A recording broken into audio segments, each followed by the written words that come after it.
ভারতের উত্তরপ্রদেশের প্রাচীন ও পবিত্র শহর বেনারস, বারাণসী বা কাশী নামেও পরিচিত। বারাণসীর গঙ্গার তীরে অবস্থিত একটি প্রধান ও পবিত্র ঘাট হল দশাশ্বমেধ ঘাট। এই ঘাটের কাছেই রয়েছে কাশী বিশ্বনাথ মন্দির। এই ঘাটের সাথে দুটি হিন্দু কিংবদন্তি জড়িয়ে আছে।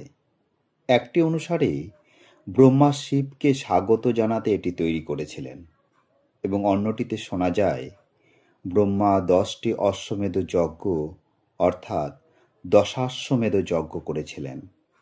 তাই হয়তো এই ঘাটটির নাম দশাশ্বমেধ ঘাট, যার অর্থ 10টি বলিদান করা ঘোড়ার ঘাট।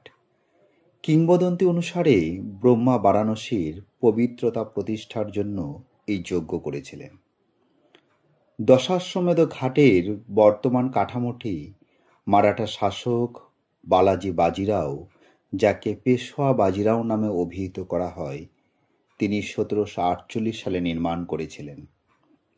কয়েক দশক পরে ইন্দোরের রানী অহল্যাবাঈ হোলকার 1774 সালে ঘাটটি পুনর্নির্মাণ করেন। প্রতিদিন সন্ধেবেলা গঙ্গা আরতি অনুষ্ঠিত হয়। মঙ্গলবার এবং ধর্মীয় উৎসবগুলোতে বিশেষ আরতি অনুষ্ঠিত হয়।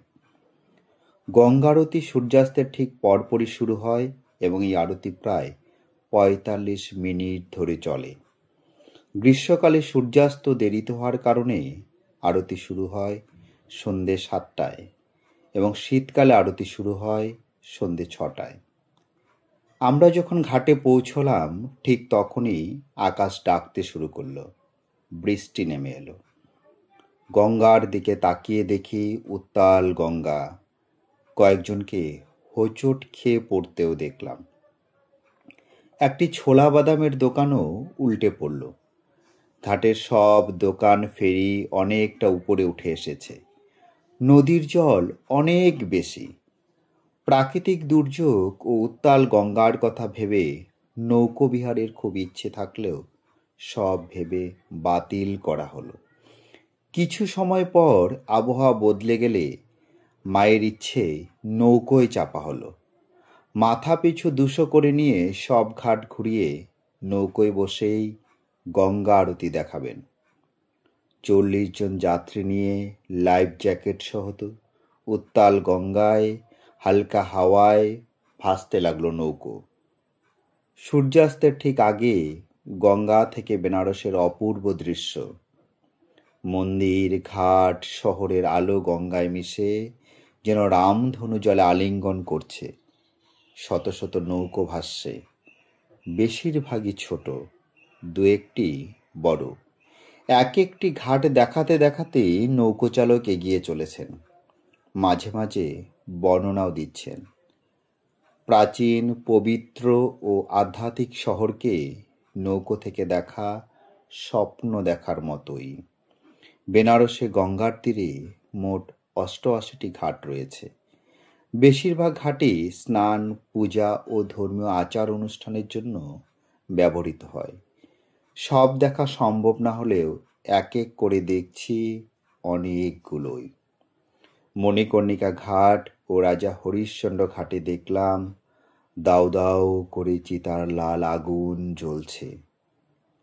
চিতার অগ্নিশিখা যখন জলে পড়ছে তখন সিঁদুরে লাল রং ভিন্ন স্বাদ দিলেও কারো প্রিয়জন পোড়ার যন্ত্রণা অনুভব করলাম।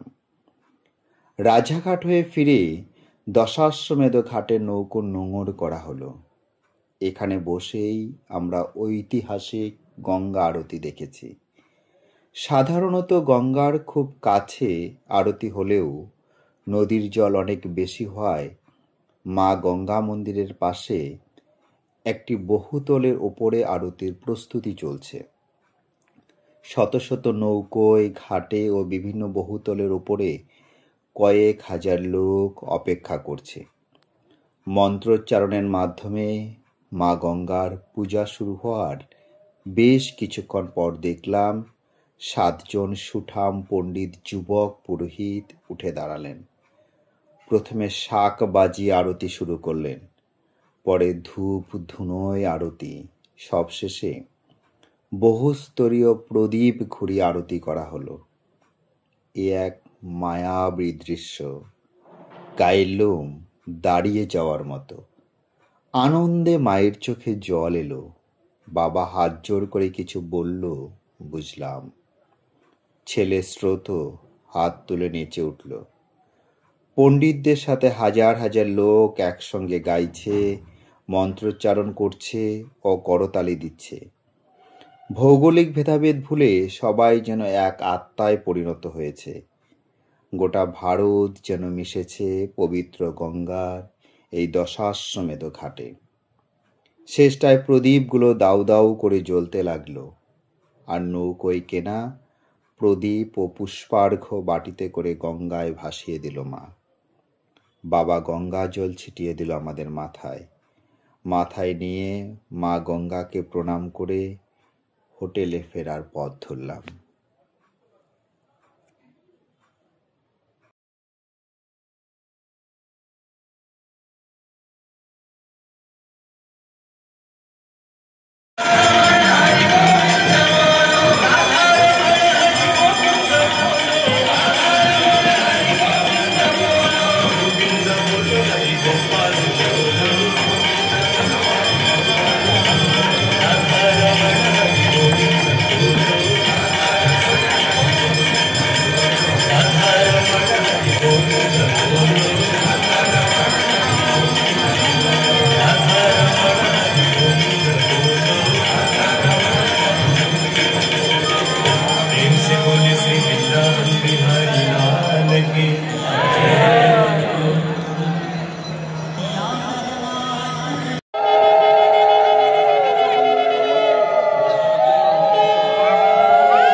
Ganga